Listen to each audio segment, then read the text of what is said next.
Hello friends, this LinkQ series is design for beginner as well as professional. इस video में मैं explain करूंगा architecture of LinkQ। The full form of LinkQ is language integrated query. अगर आप developer हो, you should understand LinkQ and its architecture. Now अब हम discuss करते हैं व्हाट इज LinkQ। जो माइक्रोसॉफ्ट है उन्होंने इंट्रोड्यूस की थी LinkQ with .NET framework 3.5 and C# 3.0 and available in system.linkq namespace. So LinkQ provide common syntax that allow us to query from various data source in uniform manners. इसका मतलब क्या है? We write a single query, we can get or set the data from various data source. तो आपके data source क्या हो सकते हैं? सबसे पहले हम लेते हैं SQL सर्वर डाटाबेस हो सकता है आपका, और Oracle डाटाबेस हो सकता है। ये आपके सर्वर पे रिसाइड करते हैं। सेकंड क्या है? अगर हम एप्लीकेशन में XML डॉक्यूमेंट यूज कर रहे हैं तो वो भी हमारा एक डाटा सोर्स हो सकता है। थर्ड आ गया आपका ADO.NET data set. And fourth is the in memory object. In memory objects में क्या हो सकता है? आपके पास कलेक्शन हो सकती है। कलेक्शन के अंदर क्या हो सकता है? आपके पास एरे हो सकता है, लिस्ट हो सकती है। सेकंड आपके आ गया जेनरिक कलेक्शन।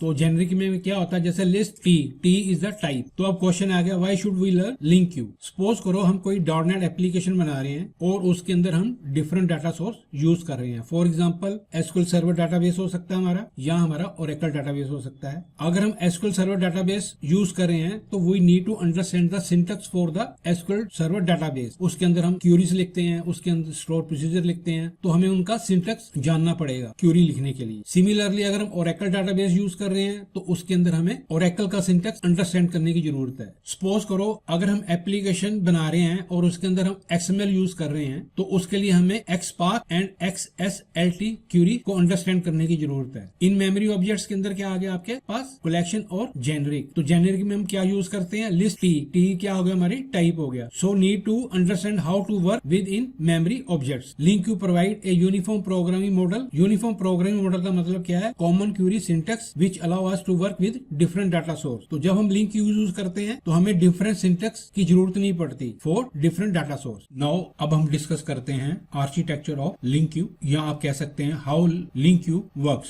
सपोज करो कि हम .NET एप्लीकेशन पे वर्क कर रहे हैं यूजिंग लैंग्वेज C# और VB.NET। Then we write LinkQ query in our application. Application आपकी क्या हो सकती है? वेब एप्लीकेशन हो सकती है, विंडो एप्लीकेशन हो सकती है, मोबाइल एप्लीकेशन हो सकती है, कंसोल एप्लीकेशन हो सकती है, etcetera. LinkQ provider is software component that sit between LinkQ query and the data source. जो आपके LinkQ प्रोवाइडर होते हैं, they convert the LinkQ query into the format that underline data source can understand. For example LinkQ to SQL जो provider होता है will convert the LinkQ query to the SQL statements so that SQL Server database can understand. Similarly, LinkQ to XML provider will convert the query into a format that XML document can understand, and so on. So each provider is designed to work with a particular type of data source. तो ये था जी आपका architecture of the LinkQ।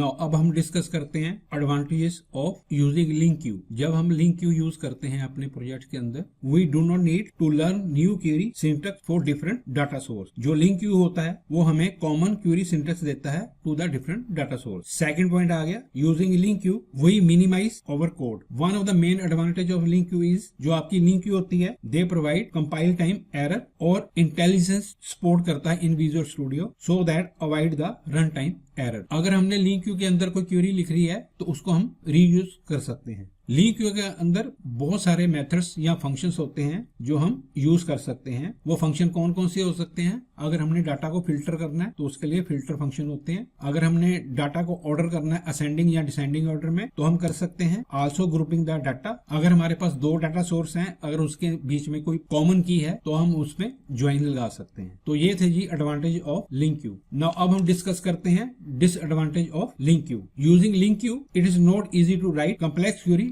like SQL. Second disadvantage क्या है? LinkQ does not take full advantage of SQL feature like cache execution plan for the store procedure. Third disadvantage क्या है? Suppose करो हमने कोई क्वेरी लिख रखी है, अगर हम उसमें कुछ चेंजेस करते हैं तो उस केस में हमें क्या करना पड़ेगा? Recompile the application and redeploy the DLL to the server.